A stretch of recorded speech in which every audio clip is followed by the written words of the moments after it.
I'm Professor Chi. I help people raise their vibration. In this video, we're going to talk about inspiration. How inspiration, imagination, and intention become the usable concepts that we can think about to bring new things into the world. We're here in Zion National Park. Got to be one of the most inspiring places in the world. Natural beauty galore. And inspiration is to inspire, to breathe. That is what inspiration is. Inspiration comes from the high frequency energies that live inside of our spine. We breathe deeply and we come in contact with it. People tend to become inspired when they get relaxed, when they go on vacation, when they meet somebody new. Whatever it takes to get beyond your normal routine and to breathe deeply in a relaxed way, to get deep into the spine, you suddenly find inspiration. Inspiration becomes usable only through three things. We inspire and then we start to imagine.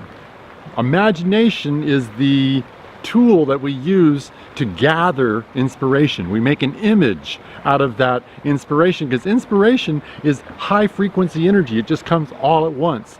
All of a sudden you're inspired. That inspiration needs to be gathered up in a way that it's usable. That's what imagination is all about. Imagination is putting an image around high frequency energy. The high frequency energy is then able to be used into usable concepts in the form of thought or intention.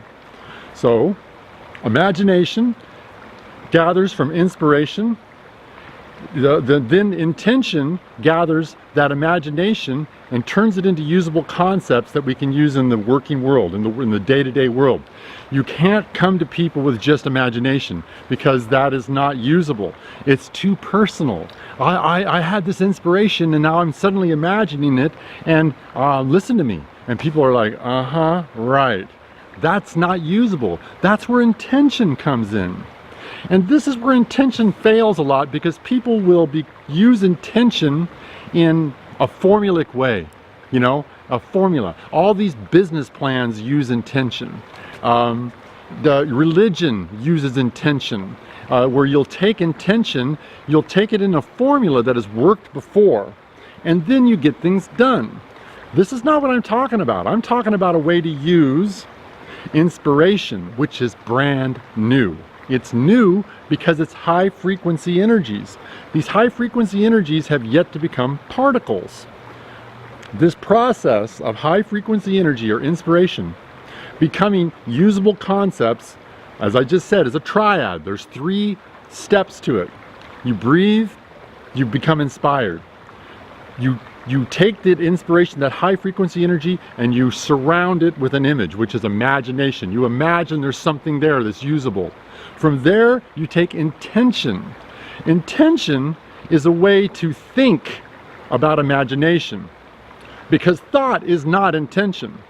Thought is a way to conjure up the past. We conjure up the past with thought. Thought is the past. There's nothing new about thought. Thought is simply a way to recycle what has already happened. We use thought because thought is about survival. It's the part of the mind that we use to survive with. That survival mechanism, or the default mode of thinking, is very sought after in the modern world because it seems to work, but it's stale. There's nothing new about thought. So, if we can gather inspiration from breath, surround it with an image, which is imagination, then with our intention, project it in a certain direction, from there it'll become a usable concept. And once it's a usable concept, we can then think about it. We can present it to other people. Just intention without, you've got inspiration, imagination, and intention, it still needs a usable concept. And that's where thought comes in. So I'm not saying that this is beyond thought. No, it needs all four of those mechanisms to make it work. We breathe to get inspiration. The inspiration is surrounded, and an image is made of it with imagination.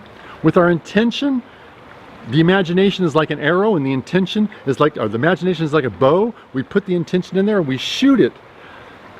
The aim of that arrow is thought. Inspiration, imagination, intention, thought. That is how genius happens. Genius, the genie in the bottle. Genius is not for a special few. Genius is for all of us. And the way we do genius things, which are brand new and no one's ever thought of it before, and it becomes something vital to the world, something new for everybody, for mankind, and maybe perhaps your mission in this life is to come up with the genius ideas and inspirations within you, is through breath, inspiration, imagination, intention, and then finally thought.